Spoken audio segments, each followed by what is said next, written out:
마태복음 3장, 하나님 말씀 마태복음 3장 1절부터 12절까지 말씀, 제가 먼저 1절 있습니다.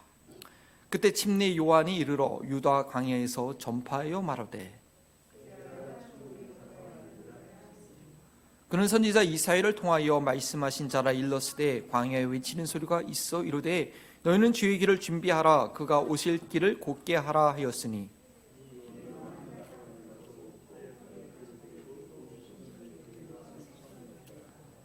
이때 예루살렘과 온 유대와 유단강 사방에서 다 그에게 나와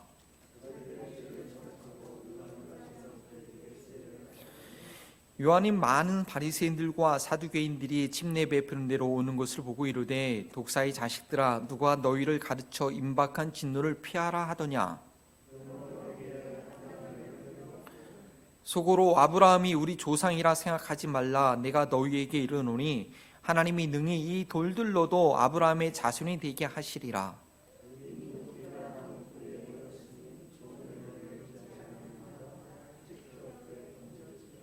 나는 너희로 회개하기 위하여 물로 침례를 베풀거니와 내 뒤에 오시는 이는 나보다 능력이 많으시니 나는 그의 신을 들기도 합당하지 못하겠노라. 그는 성령과 불로 너희에게 침례를 베푸실 것이요 손에 키를 들고 자기의 타작마당을 정하게 하사 알곡은 곡과 곡간에 드리고 쭉종이는 꺼지지 않는 불에 태우시리라. 아멘. 이는 살아계신 하나님의 말씀입니다.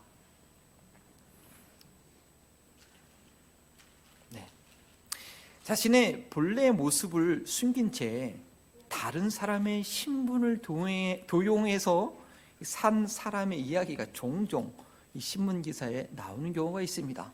그래서 올 1월에 보니까 한국에서 어떤 50대 중반의 남성분이 자기 가족이나 형제들하고 소식을 끊은 채 살고 있었는데, 나중에 알고 보니까 이분이 형의 그런 주민등록증을 도용해서 이용해가지고 결혼도 하고 부동산 중개업도 하고 다른 사람의 신분으로 생활했다는 것입니다. 또 투자 명목으로 여러 사람들의 지인들에게 돈을 받아서 깜짝같이 사라진 거예요. 그래서 갑자기 이 남편이 어디 갔을까 해서 아내가 수소문해서 알아보니까 자신이 15년 동안 살았던 이 남자는 정체불명의 알 수 없는 그런 사람과 살고 있었다라는 것이죠. 참으로 황당한 얘기죠, 그죠? 작년 12월에 미국에서도 있었던 일입니다. 어떤 40대 중반에 좀 여성이 외모가 좀 젊었나 봐요. 자기 딸의 이름을 도용해가지고 운전면허증도 만들고, 왜 그러냐? 대학교 입학한다고 해가지고 학자금을 그냥 받아낸 거예요. 이 들통이 나가지고 사기 혐의로 구속되는 얘기를 제가 들은 적이 있습니다. 왜 다른 사람의 신분을 가지고 다른 사람으로 살아가나 하고 우리가 한심하다고, 무슨 사정이 있겠지요? 생각은 하실 수 있겠지만 어쩌면 저희 삶 자체가 그럴 수 있다라는 것입니다. 자신의 본래 모습을 모르고 괜찮은 척, 아무 문제가 없는 척 살다가 어느 날 갑자기 사라져 버리는 거예요. 근데 믿음의 공동체에서 사라져 버리고, 더 문제는 영원한 나라에서, 하나님 나라에서 찾아볼 수 없는 자가 될 수 있다라는 것입니다. 마태복음에는 어조가 센 그런 본문들이 몇 개 있습니다. 우리가 늘 읽는 산상순에 보니까, 내가 너희를 도저히 모른다, 불법을 행한 자들아 나에게서 떠나라고 주님께서 말씀하시죠. 또 그 다음에 8장 12절에 보니까 그 나라의 본자식들은 바깥 어두운 데 쫓겨나고 거기서 울며 이를 갈미 있으리라. 이런 센 말씀들이 있습니다. 예수님께서 예루살렘 성전에 올라가실 때는 막 그냥 그 앞에 장사하는 사들을 다 뒤집어 엎어버리는 그런 일도 있었고요. 그리고 나서 23장에 보니까 외식하는 서기관들과 바리새인들을 향해서 화 있을진저, 화 있을진저, 화 있을진저, 이것을 7번이나 반복하면서 뱀들아, 독사의 새끼들아 하면서 너희가 어떻게 지옥 판결을 면하겠느냐? 라고 주님께서 말씀하신 것이 있습니다. 그런 말씀들과 비교해 볼 때 오늘 말씀도 결코 만만치 않은 내용입니다. 비록 예수님께서 직접 하신 말씀은 아니지만 예수님의 사역을 준비하는 이 침례 요한의 선포가 앞으로 예수님의 이 강력한 사역을 예비하듯이 미리 보여주듯이 아주 세게 나오는 것입니다. 예수님의 공생애를 알리는 이 초반부터 이렇게 세게 나와야 할 이유는 충분합니다. 죄인들이 자신들의 본래의 모습을 제대로 모르고 제대로 정리하지 않고 대충 감추고 하나님 나라에 들어왔다, 하나님의 나라에 들어가려고 시도하기 때문입니다. 말씀드린 이 50대 남성처럼 다른 사람의 신분을 가지고 결혼생활하다가 갑자기 사라진 것처럼 나의 본래의 모습은 숨기고, 아니 제대로 알지 못하고 예수님의 신부인 척 생활하다가 주님의 완전한 나라가 임할 때에 알곡이 담긴 곳간에 들어가는 것이 아니라 불태워지는 쭉정이로 사라지고 마는 경우가 반드시 있다라는 것이죠. 주님께서 그렇게 말씀하셨으니까요. 사랑하는 성도님들, 은혜 받으셨습니까? 가장 큰 은혜는 자신이 얼마나 끔찍한 사람인 것인지 깨닫는 회개의 은혜입니다. 제가 전도사 시절에 우리 목사님이 설교를 하라고 해서 제가 제목을 회개의 은혜라고 한번 썼더니 목사님이 이게 말이 되는 얘기냐? 저도 얘기하시더라고요. 이게 왜 말이 안 됩니까? 회개의 은혜가 얼마나 큰 은혜인데요. 자신의 실체를 제대로 볼 수 있는 것이 가장 큰 은혜라는 것입니다. 그것은 다른 사람과 비교해서 아는 나의 모습이 아니라 나를 창조하신 하나님 앞에서 자신의 모습을 봄으로 인해서 발견하는 진정한 자아의 모습입니다. 오늘 본문 말씀은 예수님을 소개하고 예수님의 사역을 준비하는 이 침례 요한의 사역인데, 바로 침례 요한이 그러한 일을 한 것입니다. 회개케 함으로 자신의 모습을 속이지 않고 그리스도와 진정한 만남을 가질 수 있도록 하나님의 백성들의 마음을 준비시킨 것입니다. 과연 나는 그러한 준비 가운데 예수님을 만나고 믿고 있는 사람인지, 아무 준비 없이 자기 모습 도돌아보지 말고 예수님 일만 잘 된다니까 아이고 미국에서 살면 교회 가야 되는 거 아니야 하고 예수님을 믿고 있는 것이 아닌지, 그래서 여전히 자신을 속이고 곧 무너진 탑을 쌓고 있는, 그 드리는 헌금과 그 드리는 시간이 다 아까운 그런 믿음 생활을 하고 있는 것인지 아닌지는 우리는 한번 돌아봐야 할 것입니다. 예수 그리스도를 만나야 하는 준비가 참 쉽지만은 않습니다. 그 첫 관문부터 오늘 말씀해 보니까 독사, 도끼, 불, 알고 가라지, 이런 강력한 이미지들을 우리에게 심어주고 있습니다. 그러나 하나님께서는 하실 수 있습니다. 첫 번째, 하나님 나라 선포, 회개하라 천국에 가까웠느니라. 오늘 본문에서부터 드디어 이 천국은 뭐라고 했죠? 하늘에 속한 나라, 하늘에서 다스리는 나라라고 했는데, 이 하나님께서 다스리는 나라에 대한 내용이 마태복음에 처음으로 등장합니다. 천국, 하나님 나라를 잘 이해하는 것이 너무나 중요합니다. 성경 내용 전체가 어떻게 하나님께서 다스리는 나라를 영원히 이룰 것인가에 대한 내용이기 때문입니다. 첫사람 아담과 하에게 주어졌던 사명, 하나님의 대리자로서 그 청지기로서 하나님께서 창조하신 모든 것을 다스리라는 그런 존귀한 사명을 잃었나요? 잊어버렸죠. 에덴 동산에서 뱀이 네가 하나님처럼 될 수 있어 라는 그 말에 속임을 당해가지고 그 사명을 잊어버렸습니다. 그것을 다시 회복시켜 주실 것에 대한 소망이 바로 그리스도에 대한 약속인 것이죠. 그리고 그 그리스도께서 약속대로 오셔서 이제 본격적인 사역을 시작하기 전에 침례 요한이 광야에서 외치는 소리로 그 길을 준비하고 있는 것인데, 바로 그 첫 내용이 뭐냐? 회개하라, repent, 돌이켜라 내용입니다. 그리고 그 다음 내용이 천국에 가까웠느니라고 그 이유를 설명하고 있습니다. 이것은 창세기 3장 15절에 약속하셨던 뱀의 머리를 깨부신 여자의 후손이 인류 역사 가운데 드디어 등장했기 때문입니다. 이스라엘의 역사가 여러분 우리에게 보여주듯이 아담과 하와로 인해서 죄가 이 세상에 들어온 이후로는 이 하나님 나라의 하나님의 통치, 이 나라의 확장이 참으로 지지부진하고 때로는 너무나 무기력할 수밖에 없었지만, 그리스도의 출현으로 인해서 이제 대반전이 일어나게 된 것입니다. 악한 독재자가 수십 년 동안 수많은 사람들을 막 힘들게 하고 악한 일을 하고 있었는데, 드디어 이제 그 독재자가 죽을 날이 다 됐다, 아니면 쫓겨날 날이 다 됐다 그렇게 되면 어떻게 됩니까? 그 밑에서 아부하면서 그 밑에서 권력을 막 휘둘리고 있던 백성들을 괴롭게 했던 집권 세력은요, 응당 처벌을 받게 됩니다.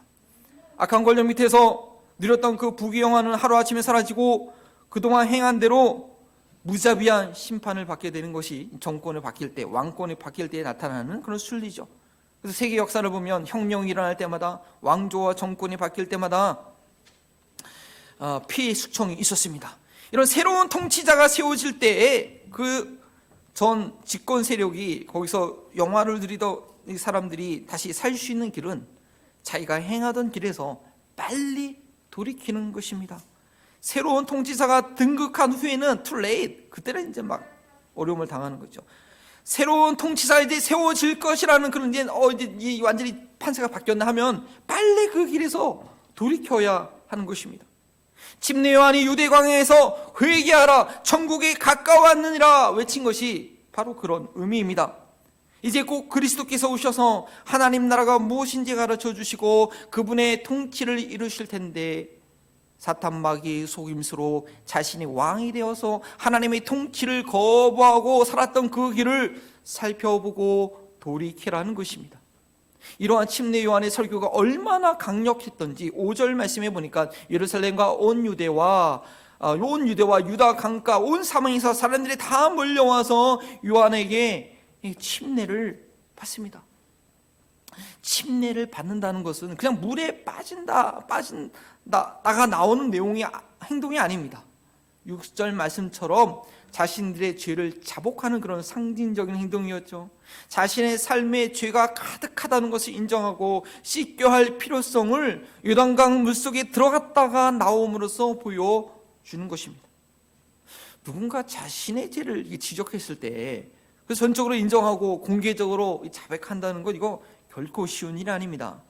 자신의 잘못을 인정하기보다는 거부하고 아니면 자신을 지적하는 사람에 대해서 이게 적대적으로 되기가 쉽죠. 이렇게 꽁하고 마음을 이렇게 품을 수가 쉽죠. 그러나 침례 요한이 요한에게 얼마나 대단했던지, 그는 회당같이 가르치기 좋은 장소에서 가르친 것이 아닙니다. 권위를 상징하는 그 궁궐에 살면서 선포하는 것이 아니라 그 누구에게라도 불편한 장소, 듣기 위해서 나가야 되는 힘든 장소, 휘몰아치는 바람 소리 때문에 잘 들리지도 않는 광야에서 외쳤음에도 불구하고 400년간 들려지지 않았던 하나님의 말씀에 목말라 했던 영혼들은 이 회개하라는 침례 요한의 선포에 반응을 합니다.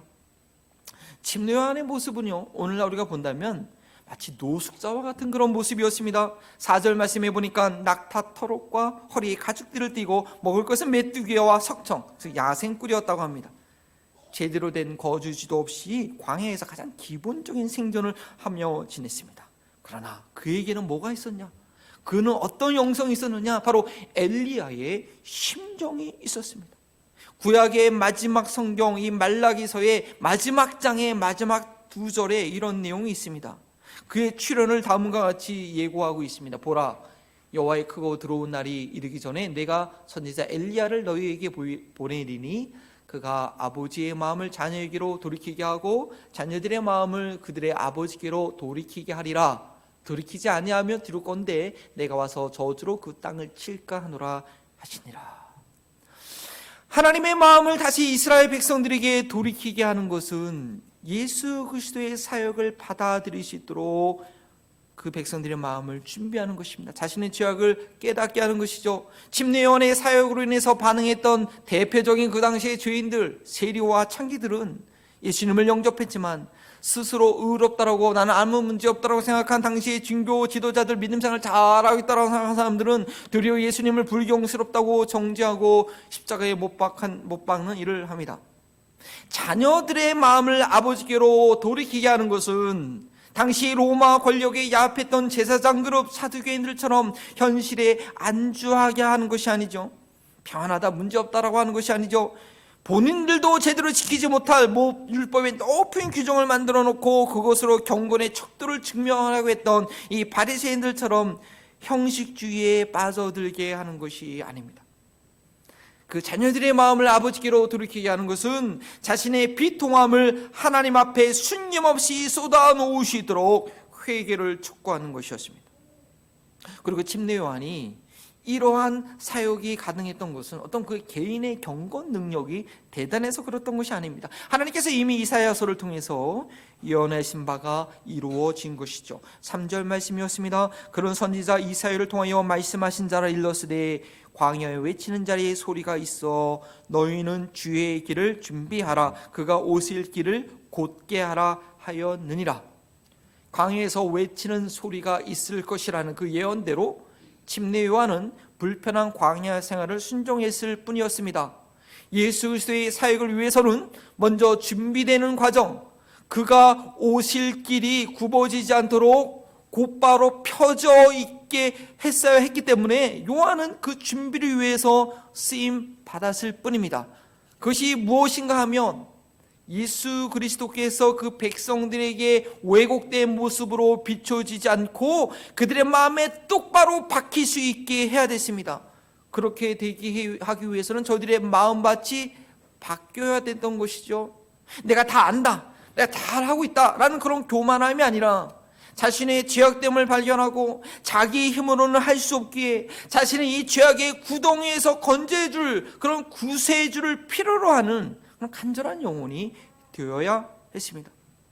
예수님께서 건강한 자에게는 의원이 쓸데없고 병든 자에게야 필요하다라고 하신 그 말씀하신 이유가 바로 이 침례 요한의 회개의 초청에 반응하지 못한 이들을 두고 하신 말씀입니다. 그들이 어떠한 자들인가 하면 7절에 나오는 자들이죠. 우리 한번 같이 한번 읽어볼까요? 성경을 펴셨죠? 우리 3장 7절 말씀 같이 있습니다. 요한이 많은 바리새인들과 사두개인들이 침례 베푸는 대로 오는 것을 보고 이르되 독사의 자식들아 누가 너희를 가르쳐 임박할 진노를 피하라 하더냐. 두 번째 내용 철저한 회개에 합당한 열매에 대한 말씀드립니다. 이 바리새파와 이 사두개인들에 대한 설명을 잠시 드리겠습니다. 왜냐하면 우리가 앞으로 마태복음을 공부하기 위해서는 예수님과 가장 반대로 있었던 이들에 대한 이해가 좀 있어야 됩니다. 그러나 이들에 대한 배경을 아는 것보다 더 중요한 것은 저들의 어떤 모습이 침례 요한으로 하여금 예수님으로 하여금 대적하는 그런 모습 가운데 있게 되느냐를 알고 우리도 그런 자리에 있지 않도록 하는 게 중요하죠. 하지만 그분들을 이해하기 위해서 약간 역사적 배경을 설명드립니다. 어제 혹시 유튜브로 보신 분들은 좀 이해를 더 잘하실 것 같습니다.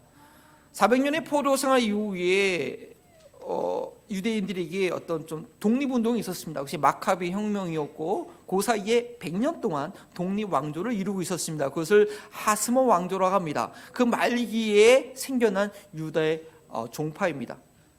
바리새라는 그 명칭은 분리라는 의미를 갖고 있죠. 그래서 유대교가 그 왕조 사이에 독립왕조를 갖고 있는 동안에 세속화되고 이 세속 권력과 결탁하는 것에 대한 반발로서 시작되었습니다.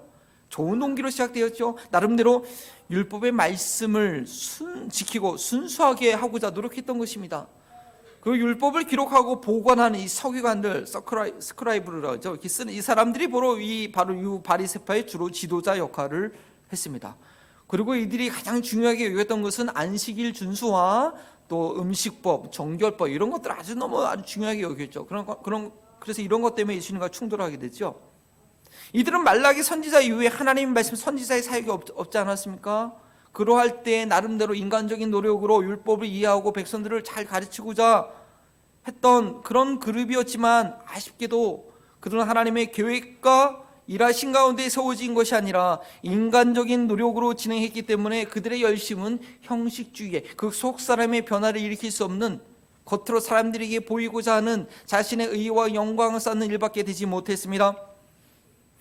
이 바리새파가 세속 권력과 타협하지 않고 저항할 때 똑같은 시기에 나타났던 그 반대 그룹이 있었습니다. 아니다. 우리가 어떻게 해서든 독립을 유지해야 된다 하면서 이 세속 권력에 적극적으로 참여하면서 자신들의 입장을 유지했던 종파가 사두개파입니다. 이 사두개라는 이름은 다윗 시대의 제사장이었던 사독의 후예라고 해서 사두개파라는 이름을 갖고 됩니다. 바벨론 포로 이후에 성전을 재건하고 다시 한번 제사장 그룹들이 나서게 됐지만 그때 이후로는 이 제사장이 혈통에 의해서 순수하게 세워진 것이 아니라 돈 주고 제사장 자리를 사기도 하고 좀 이러한 상황 가운데 있었습니다. 당시 권력자들과 적당히 타협하면서 자신의 자리를 유지했던 현실주의자들, 세속주의자들을 바로 사두개인이라고 합니다. 그리고 이들은요, 모세 오경만을 하나님의 말씀으로 인정했습니다. 왜냐하면 선지자들이 제사장과 이에 대해서 막 비판하는 말씀들이 많지 않습니까? 그러니까 그것을 꺼려하고 오직 모세가 기록한 것이 만약 하나님의 말씀이라고 인정했습니다. 그러나 바리새인들은 모세가 기록한 것 외에 선지자들 외에 또 자기들의 주소까지 붙여서 그 말씀을 하라고 했죠. 그러다 보니까 이 사두개파들은 선지서에 주로 부활 사성과 메시아에 대한 사성이 있었는데 그것을 믿지 않고 받아들이지 않게 됩니다. 그래서 바리새파는 완전 반대 입장이 됩니다. 바리새파들은 주로 평민들을 가르치면서 일반 대중들의 영향을 끼쳤고, 이 사두개파들은 제사장 그룹, 귀족 그룹으로서 권력층 가운데 이 사내들이 회원을 구성하면서 했던 그런 사람들이었습니다. 그런데 침례 요한의 이 사역 가운데 이 바리새파와 사두개파들이 같이 나와서 보고 있다는 것은 참으로 의외의 일입니다. 그만큼 이 침례 요한이 사람들을 회개케 하는 이 영향력이 엄청난 것이었기 때문에 어쩌면 바리새파와 사두개파의 공공의 적으로 인식되어서 저들이 이 현장에 나와 있는 것인지도 모릅니다. 물론 니고데모처럼 순수한 마음으로 진리를 구하는 마음으로 있었던 그런 바리새인들도 있었을 것입니다. 그러나 침례 요한은 그들의 마음 상태를 제대로 파악하고 있었습니다. 자신들의 부패한 모습을 보지 못하고 아브라함의 후손이라는 그런 헛된 자존심, 특권의식, 우리는 괜찮아, 우리 부모님이 우리 이렇게 교회가 몇십 년의 전통 괜찮아, 잘 되고 있잖아, 근데 왜 사람들이 다 절로 몰려가는 거지? 라고 이상하게 여기면서 확인하러 온지도 모르겠습니다.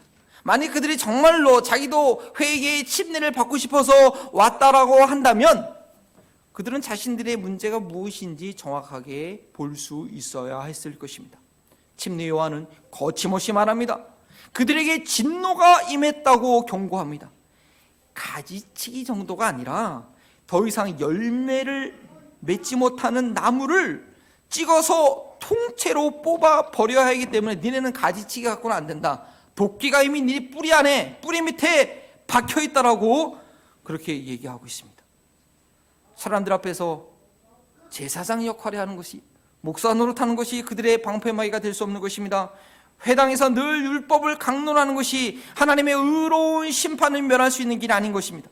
도리어 알고서도 행하지 못하는 저들의 모습을 철저하게 회개하지 않는다면 더 이상 고칠 수가 없는 그런 버림받은 모습이라는 것이죠. 도끼가 내 뿌리에 이미 찍혔다, 놓여있다 지금 라고 얘기합니다. 저들은 어떻게 하다가 저런 지경이 되었을까요? 세상에서 어찌하다 한국교회가 그렇게 됐습니까? 어찌하다 목사님들이 그렇게 됐습니까? 라고 질문하게 되는 것이죠. 침례 요한의 진단을 읽어봅시다. 9절 전반부 말씀입니다. 속으로 아브라함이 우리 조상이라 생각하지 말라. 오늘날로 말하면, 이 말을 좀 오해하지 마셔야 되는데 목사님 자꾸 이렇게 헷갈리는 얘기하는데, 오늘날도 말하면 절대 흘러내리지 않는 구원의 확신을 갖고 있다, 이것이죠. 자신들은 아브라함에게 주신 약속대로 할례를 행했고 율법대로 안식일을 철저히 지키는 무슨 백성? 언약의 백성이기 때문에 구원받을 것이라는 아주 철석 같은 믿음이 있었습니다. 하나님께서 아브라함을 복주시고 그 후손을 창대하게 하시겠다고 약속하셨기 때문에 자신들은 어떻게 해서든지 복받을 것이라는 기대와 확신이 있었습니다. 남유다가 다 망해가는데도 그 성전 안에서 온갖 우상 숭배와 악을 행하면서도 우리에게 성전이 있으니까 우리는 망하지 않는다라고 했던 그런 백성들처럼 말입니다. 이러한 믿음은 어쩌면 하나님께서 약속을 지키신다는 것을 신뢰한다는 측면에서는 맞는 말일 수 있습니다. 또 긍정적인 말일 수 있습니다. 그런데 왜 그런 약속을 하셨는지에 대해서는 무시해버리는 공허한 확신이라는 것이죠. 하나님과 맺은 언약에 대해서 전혀 반응하지 못하는 자신들의 무기력한 상태를 모르는 것입니다. 그들의 안일한 확신은 뭐냐? 행함이 없는 죽은 믿음에 불과했습니다. 그래서 침례 요한은 그들의 헛된 확신에서 뭐라고 비꼬면서 얘기합니까? 하나님께서 이 돌들로도 아브라함의 자녀로 삼을 수 있다고 얘기합니다. 이게 여러분 무슨 말로 무리라고 생각하십니까? 너희들이 하나님과 그렇게 언약을 맺었음에도 불구하고 포피를 벗겨내는 그 한순간의 고통 외에는, 일주일 중에서 안식일 지키는 그날 외에는 하나님의 뜻, 하나님의 공의와 정의를 행하는 것과는 전혀 상관없는 삶을 산다면 이 아무런 반응도 못하는 이 돌들도 이 하나님 아브라함의 자손이라는 거예요. 저들의 상태를 비꼬고 있는 것입니다. 창세기 18장 19절에는 하나님께서 아브라함을 선택하신 이유에 대해서 이렇게 분명히 말씀하고 있죠. 내가 그로 그 자식과 권속들에게 명하여 여호와를 도를 지켜 의와 공도를 행하게 하려고 그를 택하였나니 이는 나 여호와가 아브라함에게 대하여 말한 것을 이루려 함이니라. 하나님을 알고 하나님의 뜻을 행하는 것이 없다면 하나님과 언약궤를 관계를 맺은 것이 아무 의미가 없다는 것입니다. 사랑하는 성도님들, 복음과 구원의 확신을 갖는 거 우리가 바르게 이해하고 있어야 됩니다. 그렇지 못하면 저희들도 이 바리새인과 사두개인처럼 될 수 있습니다. 신문지상에 나는 그 목사님처럼 될 수 있는 것입니다. 이스라엘 백성들이 홍해를 건너서 출애굽함으로 이 제사장의 나라가 된 것은 전적인 하나님의 은혜였죠. 하나님의 놀라운 구원의 능력과 국률이 아니었다면 이스라엘 백성들처럼 홍해가 갈라지는 경험을 하고서도 금방 원망하고 불평하고 우상 숭배하고 이 교만한 이 민족성을 가진 이 백성이 열방에 대해서 제사장의 나라가 절대 될 수 없었죠. 우리도 보세요. 어떤 나라, 어떤 민족 보면 아유 저 나라가 저렇게 발전을 해, 저 나라가 저렇게 대표 영향을 이해가 안 되죠. 하지만 이스라엘 민족이 그런 민족임에도 불구하고 하나님의 은혜로 인하여서 온 열방에 대해서 지금까지 제사장 나라의 역할을 하고 있습니다. 저희가 하나님의 자녀가 될 수 있었던 것은 전적인 하나님의 은혜입니다. 어머니 자궁에서부터 다윗이 뭐라고 고백해요? 죄 중에 잉태가 된 거예요, 우리들은. 그리고 죄악이 관영한 세상에 살면서 네 죄가 더 많은지 내 죄가 더 많은지 막 드러내면서 그렇게 살고 있는 저희들은요, 죽었다 깨어나도 절대 하나님의 거룩에 이를 수 없습니다. 여러분도 지난주 그 레위서 말씀 읽으면서 그 제사법을 그냥 보시면 안 돼요. 그 제사법이라는 것이 얼마나 하나님의 거룩한 분이란가, 그걸 볼 수가 있어야 되는 것이죠. 그런 하나님이 거룩하신 하나님 앞에 나의 어떤 행위로 내가 하나님의 거룩함에 이루게 하겠다, 내가 좀 이렇게 생활했으니까, 내가 이렇게 주일 성수 열심히 했으니까, 내가 이렇게 구제했으니까 나의 행위에 스스로 만족하면서 아 나는 좀 괜찮은 것 같아, 나는 좀 잘 지내니까 나는 구원의 확신을 가질 수 있을 것 같아, 그렇게 생각한다면 이것처럼 교만하고 쉽게 말하면 무식한 겁니다. 무식한 거예요. 하나님 몰라도 너무 모르니까 자기 행위를 갖고 구원의 확신을 가지려고 하는 것입니다. 하나님의 독생자, 죄 없이 태어나셨고 죄 없는 삶을 사신 이 거룩한 산재물 예수 그리스도의 십자가의 대속의 죽음 없이는 그 어느 누구도 하나님 앞에서 죄의 문제를 해결받을 수 없는 것이죠.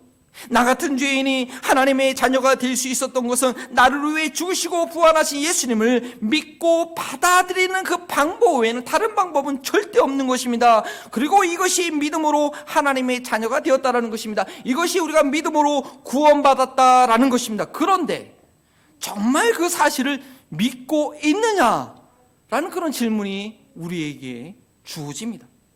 마태복음은 예수님을 주인으로, 예수님을 왕으로 인정한다고 하는 이들에게 예수님을 따라가는 제자들을 가르치면서 정말 믿고 있는 자의 무엇인지 앞으로 계속 우리에게 도전할 것입니다. 저희가 하나님의 자녀가 될 수 있었던 것은 하나님의 사랑을 그냥 믿음으로 자격 없지만 한량없는 그 사랑을 그냥 받아들임으로만 가능하지만, 정말 내가 그 하나님의 사랑을 받아들였느냐 아니냐는, 아직도 나의 자존심과 의를 붙잡고 살고 있느냐는, 어떤 모습으로 살고 있느냐가 증명한다는 것입니다. 물론 그 판단은 인간이 할 수 없습니다. 오직 하나님께서만 최후의 심판 때에 하실 것입니다. 올레리 만난 예시라는 너무나 중요한, 여러분 구원을 이해함에 있어서 반드시 알고 있어야 될 이 신학적 표현이 있습니다. 한국어로 하면 이미 그러나 아직입니다. 이미 구원받았으나 아직 아니라는 것이죠. 저희는 하나님의 약속으로 인해서 구원의 확신을 가질 수 있으나 그러나 또한 가질 수 없습니다. 왜냐? 구원은 내가 결정하는 것이 아니고 하나님이 결정하시는 거예요. 내가 구원의 확신을 가졌다고 구원받는 게 아니에요. 하나님이 인정해야지 구원받는 거예요. 그래서 우리는 구원의 확신을 갖지만 가졌다고 자랑할 수는 없는 것입니다. 율법을 너무나 잘 알고 지키려고 노력했던 바리새인들과 백성들의 죄를 위해서 늘 성전에서 제사를 진행했던 이 사두개인들이 가져야 했던 확신은 내가 아브라함의 후손이라는 것뿐만 아니라 좋은 확신입니다. 하지만 아브라함의 자손이기 때문에 아브라함처럼 행할 수 있다라는 그 확신을 가져야 됐습니다. 그것이 또한 예수님이 바리새인들에게 했던 도전 아닙니까? 네가 아브라함의 후손이냐? 그러면 아브라함의 행사를 해야 될 것이 아니냐? 왜 거짓말을 하면서 마귀의 행사를 하냐라고 책망하시죠. 침례 요한도 그렇게 도전하고 있는 것입니다. 아무에게도 인정받지 못할 백성들이 다 뒤에서 손가락질하면서 웃고 있죠. 겉으로는 아유 제사장님, 아유 바리새인 선생님, 아유 목사님 하면서 뒤에서는 다 웃고 있잖아요. 그렇게 아무에게도 인정받지 못할 그런 구원의 확신 붙들지 말고 회개에 합당한 열매를 맺음으로써 진노의 길을 피하라고 가르쳐 주는 것입니다. 그렇지 못한다면 너희들은 독사의 새끼라고 얘기하고 있습니다. 뱀은 혀가 갈라져 있죠. 한 입으로 두 말을 합니다. 아주 혀가 갈라져서 자유자재로 얘기합니다. 말을 혀가 잘 움직이니까 말을 얼마나 잘하는지 몰라요. 그러나 그 배의 혀에는 독을 품고 있습니다. 삶의 열매가 없으면서도, 복음을 한 번도 전해보지도 못하고, 양육하는 희생이 없으면서도 구원받았다고 자랑하며 교만하며 아무렇게나 말하고 행동하면 그것은 복음이 뭔지를 변질시키는 독을 막 뿜어내고 있는 것입니다. 구원받았다라고 자신하는 이들은 정말 조심해야 됩니다. 이 목사처럼 타이틀을 갖고 있는 사람들 정말 조심해야 됩니다. 달라에스 있을 때 거기 신학생들이 되게 많거든요. 신학교 한 2학기를 공부하고 나면 이제 면담을 합니다. 소명이 있는지 확신하면 교회에서 전도사라는 타이틀을 줘요. 어떤 한국에서 오신 분인데 한 30대 후반이고 한국에서 잘 나가는 CP였어요. 뭐 금융권에서 아주 그냥 잘 나가는 사람이었는데 일하다가 건강 쓰러져 가지고 회심해서 이제 신학교에 왔어요. 근데 이분이 이제 전도사로 호칭을 받고 이제 새벽설을 하기 시작했는데, 이분이 우리가 별명을 예레미야로 하죠. 이 단에 쓰면 계속 울어요. 그냥 아니 새벽기도 인도하러 와가지고 그냥 말씀을 못 전하고 한마디 하고 울고 자기가 받은 은혜가 너무나 감격스러워서 감히 말씀을 못 전하는 거예요. 하여튼 제가 있을 동안은 계속 그러다 갔어요. 그리고 다른 교회 개척하러 나갔는데 뭐 지금도 그러고 있는지는 모르겠어요. 또 어떤 도사님은 말씀을 전하다가 맨 마지막에 가면 꼭 울어. 참 그게 연극인지 뭔지 마지막에 가면 울어. 그거 보면 참 귀하다. 아직은 순수하구나. 우리가 생각하면서 아직은 순수하구나 라는 그런 생각을 해본 경험이 있습니다. 저희가 어떻게 회개에 합당한 열매를 맺는 삶을 살 수 있겠습니까? 그것을 가능하게 하는 것이 복음입니다. 그것을 가능하게 하는 것이 하나님 나라의 좋은 소식이라는 것이죠. 마지막으로 열매 맺기 위해 성령과 불로 너희에게 침례를 말씀드립니다. 침례 요한이 이 회개의 침례를 베풀었던 그 진짜 목적에 우리는 주목해야 됩니다. 11절 말씀이죠. 함께 읽어봅니다. 나는 너희에게 회개하기 위하여 물로 침례를 베풀거니와 내 뒤에 오시는 이는 나보다 능력이 많으시니 나는 그의 신을 들기도 감당하지 못하겠노라. 그는 성령과 불로 너희에게 침례를 베푸실 것이요.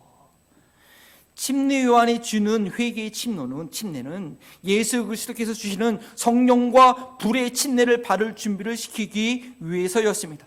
회개하라 천국에 가까웠느니라 라는 침례 요한의 선포를 들은 이들은 자신의 더러움과 무능함을 깨닫고 더 이상 그 죄악된 삶에 머물러 있기를 원치 않았습니다. 그래서 요단강으로 뛰어들어가 풍덩물에 빠지는 회개의 침례를 받았습니다.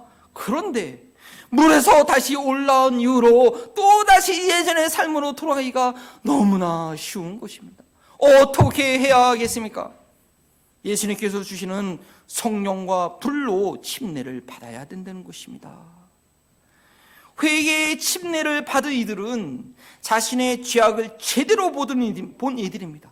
내가 누구였는지 자신의 죄악을 제대로 본 이들은 예수님에 관한 소식을 들었을 때, 예수님께서 나의 죄 때문에 십자가에서 돌아가셨다는 그 복음을 들었을 때 나를 위한 사건으로 진심으로 받아들이는 것이죠. 자신의 죄악이 너무너무 고통스러웠기 때문에, 내 안에서 그 죄악이 어떤 것이라는 것을 너무나 잘 알고 있었기 때문에 예수님께서 그렇게 십자가에서 고통받을 수밖에 없었다는 것이 정말 간절한 마음으로 다가오게 되는 것입니다. 예수님의 손과 발에 자신의 손과 발을 같이 못 박고 같이 죽는 것을 심적으로, 영적으로 경험하게 되는 것입니다. 성령님께서 그걸 보게 하십니다. 경험하게 하십니다. 성령님께서 충만히 나를 지배하시는 것입니다. 예수님께서 성령과 불로 침례를 준다는 것이 무엇일까요? 특별히 불로 침례를 준다? 여러 가지 해석을 시도합니다. 그런데 이건요, 해석의 문제가 아닙니다. 경험한 사람에게는 설명이 필요 없습니다. 침례받는다는 것은 물속에 다 잠겼다가 다시 올라오는 것이 아닙니까? 성령으로 침례받는 경험은 성령님께서 온전히 나를 지배해 주시는 경험입니다. 성령 안에 푹 잠기는 경험입니다. 이것은 불 속에 들어왔다가 나오는 것 같은 그런 경험이기도 합니다. 실제로 많은 간증을 들어보면 기도 중에, 찬양 중에, 말씀을 듣는 중에 성령의 충만함을 경험하는 이들은요, 불 같은 것이 가슴 속으로 확 들어온 뜨거움을 경험한다고 합니다. 어떤 이들은 실제로 너무나 뜨겁다고 기도 중에 뜨거워 하면서 그 자리에서 박차고 일어나는 경우도 있습니다. 사도행전 2장에도 오순절 날 성령이 120명의 제자들에게 임할 때 각 사람 머리 위에 불의 혀치 갈라지는 것이 눈에 보였다고 했습니다. 이 성령님이 우리의 죄악을 불태워 버리시는 것입니다. 우리를 변화시키는 것입니다. 이렇게 성령 안에 온전히 잠겨본 경험을 한 이들은 성령이 불이 내 안에 있는 모든 정욕과 욕심을 태워버리는 것을 경험한 이들은 더 이상 내 힘으로, 내 의지로 믿음 생활하지 않고 성령님께 나의 삶을 온전히 맡기게 됩니다. 그리고 그 성령님과 동행하기를 힘쓰는 삶을 사모하게 되죠. 예수님은 이렇게 저희에게 성령과 불로 침례를 주시는 분입니다. 단 조건이 있습니다. 뭐죠? 준비가 되어야 됩니다. 무슨 준비죠? 침례 요한이 시켰던 그 준비죠. 내가 누구인지 제대로 볼 수 있어야 됩니다. 내 죄악을 제대로 봐야 됩니다. 그 죄악을 봤기 때문에 그것이 죄악에 불태워지는 것을 또한 경험하게 되는 것입니다. 예수님께서 이렇게 성령과 불로 침례를 주는 이유가 무엇입니까? 12절 말씀이죠. 손에 키를 들고 자기 파당마장을 정하게 하사 알곡은 곳간에 들이고 쭉정이는 꺼지지 않는 불에 태우시리라. 알곡이 되게 하기 위해서입니다. 예수님께서는 자신이 누구에게 성령과 불로 침례를 주셨는지 압니다. 예수님께서 직접 주셨는데 왜 모르시겠습니까? 비록 교회 안에서 알곡과 가라지가 함께 자라고 있어도, 온 타락한 세상 가운데 알곡과 쭉정이가 같이 살아가고 있어도 성령과 불로 침례를 받은 자들은 예수님의 그 타작마당에서 키즈를 당할수록 밖으로 날아가는 것이 아니라 자꾸 안으로 들어와 남게 됩니다. 이 키즈는 뭔지 어렸을 때 시골에서 살아신 분은 알겠지만 저처럼 서울에서 사는 사람은 모르기 때문에 제가 찾아봤습니다. 이게 한국식 키즈래요. 저 바구니에 이렇게 놓고서는 이렇게 던지면, 난리 던지면 어떻게 돼요? 그 다음 장? 이게 딱 던지는 순간 바람이 불면 이 알곡이 안에 쭈꺼기들은 무게가 없으니까 밖으로 날아가 버리고, 키즈를 할수록 무게가 잘 나가는 알곡들에서 안으로 들어오게 된다는 것이죠. 예수님께서 성령과 불로 침례를 주셨던 이들은 때가 되면 충실한 알곡이 되기 때문에 키즈를 할 때 바람에 흩어지지 않고 키즈를 하면 할수록 안쪽으로 남아있어서 곳간에 들을 수 있게 됩니다. 때때로는 이 키즈와 같은 혼란과 어려움이 예수님과 그의 신부들에게는 도리어 추수의 기쁨이 되는 것입니다. 여러분, 예수님을 만나셨습니까? 예수님을 만나는 것이 무엇이냐고 여러분 묻는다면 여러 가지 인생의 경험 가운데 여러 가지로 체험할 수 있겠지만, 중요한 것은 예수님께 불과 성령과 불로 침례를 받은 자만이 알곡으로 남게 되는 것입니다. 회개의 침례를 받은 사람이 예수님부터 성령과 불로 침례를 받을 수가 있습니다. 아직도 내 모습이 제대로 된지 모르고 내가 누군지 모르고 그저 다른 사람 신분 갖고 살아가는 것처럼 그렇게 사는 것이 아니라, 예수님께서 그 살점이 뜯어나가는 채찍을 맞았던 이유가 예수님의 손과 발에 대못이 박혀서 십자가에서 6시간 동안 달리시고 그의 허리에 창으로 인하여서 그 모든 물과 피를 흘리셔야 했던 그 이유가 바로 죄덩이인 나 때문에라는 것을 아는 자들이 예수님을 만나고 예수님부터 성령과 불로 침례를 받게 되는 것입니다. 이 침례를 받지 않고서 나서는 앞으로 진행되는 이 하나님 나라의 이야기는 딴 나라 이야기가 됩니다. 전혀 나에게 적용될 수 없는 그런 얘기가 되는 것입니다. 오 주여, 나의 죄악됨을 보게 하소서. 그러므로 주님의부터 하는 성령과 불의 침례를 받는 저희들이 되게 하옵소서. 우리 소원하는 마음으로 다 함께 일어나셔서 불기 같은 성령이요 함께 찬양 드리십니다.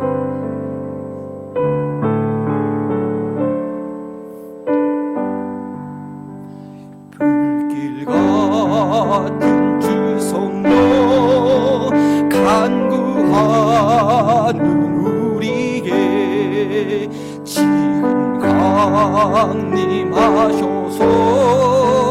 영광 보여주소서. 성령이여 임하사 우리 영의 소원을 만족하게 하소서. 기다리는 우리에게 불러 충만하게 하소서. 주의 제단 불위에 우리 몸과 영혼과 우리 가진 모든 것 책임하시옵니다. 성령이여 임하사 내 영혼의 소원을 만족하게 하소서. 기다리는 우리에게 불러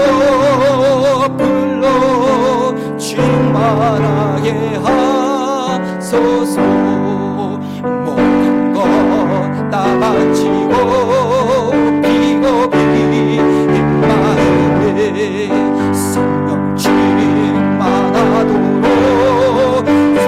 주여 채워주소서. 성령이여 임하사 우리 영의 소원을 만족하게 하소서.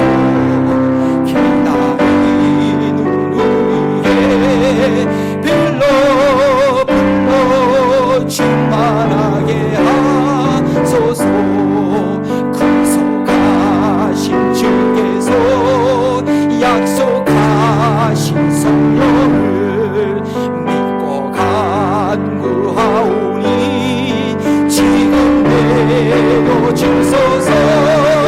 성령이여 임하사 우리 영의 소원을 만족하게 하소서.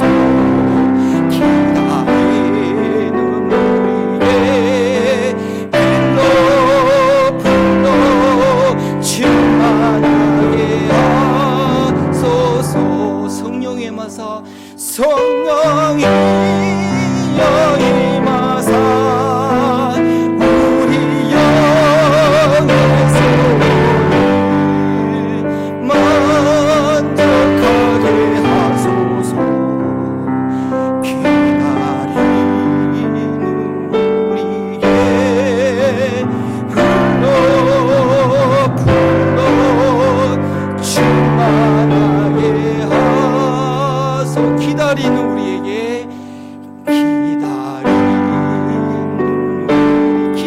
우리에게 기다리는 우리에게 불러 충만하게 하소서. 오늘 말씀 듣는 분 중에서는 정말 이 얘기가 무슨 얘기인지 아마 체험하신 분들 있을 것입니다. 하나님께서 저에게도 일찍이 그런 체험을 주셨죠. 그래서 목회자의 길을 들어가게 됐는데 하나님의 영광을 보여주시고 나의 죄악됨을 보여주시고 거듭남을 해주셨는데 일찌감치 그 은혜를 주셨는데 지금 돌아보건대 너무나 죄송해요.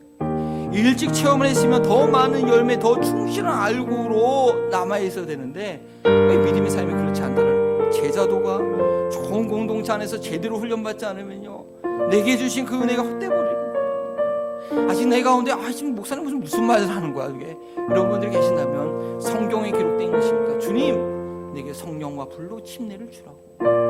내 삶에 아직도 그냥 이거가 될까 저거가 될까 뭐 어떻게 될지 모르고 교회는 다니는 것 같은데 성경을 읽어도 이게 뭔 말인지 모르고 뭐 그런, 저도 뭐 한 15년간 그런 과정을 겪었으니까요. 근데 계속 그렇게 있으면 안 됩니다. 교회 다니는 시간들이 너무 아까워요. 정말 저희 교회가 성령의 능력이 충만해서 말씀을 들을 때 함께 합심으로 기도할 때 성령의 불이 임하는 것을 경험할 수 있는 그런 교회가 되어야 되는데 주여 도와주시옵소서. 주여 내게 옛날에 그런 은혜를 주셨는데 놓치지 않게 하시고 성숙한 열매로 내가 누구와 대화를 하든지 누구와 교제를 하는지 그런 성령의 영향을 얽히 주시는 자로 새롭게 하여 주옵소서. 주님의 은혜를 다시 한번 회복시켜달라고, 그런 체험이 없는 자들은 주여 나에게도 성령과 불로 새롭게 해달라고 주의 이름 부르시며 함께 기도합니다. 주여 아버지 하나님 주님 감사합니다. 하나님께서 놀라운 은혜를 주시옵소서. 주님께서 놀라운 은혜를 우리에게 주셨는데 하나님 우리 삶이 너무나 죄송합니다. 너무나 감사합니다. 부족한 가운데 있습니다. 죄 없지 않으니까 하나님께 늘 성령과 불로 거듭날 수 있어야 말씀을 들을 때 기도할 때 성령을 임하여 주셔서 살아계신 하나님을 만나게 하여 주시고 나의 삶을 불태우며 나의 삶을 영광 가운데 이끌어주신 그 하나님의 영향력을 내가 무엇을 하여 교회에 나오고 있는지, 내가 무엇을 하여 주 앞에 나오고 있는지, 누구의 나라를 구하고 있는지 다시 한번 돌아보게 하여 주시고 성령이여 우리의 죄악을 보게 하시고 성령이여 우리의 모든 악한 것을 불태워 주시옵소서.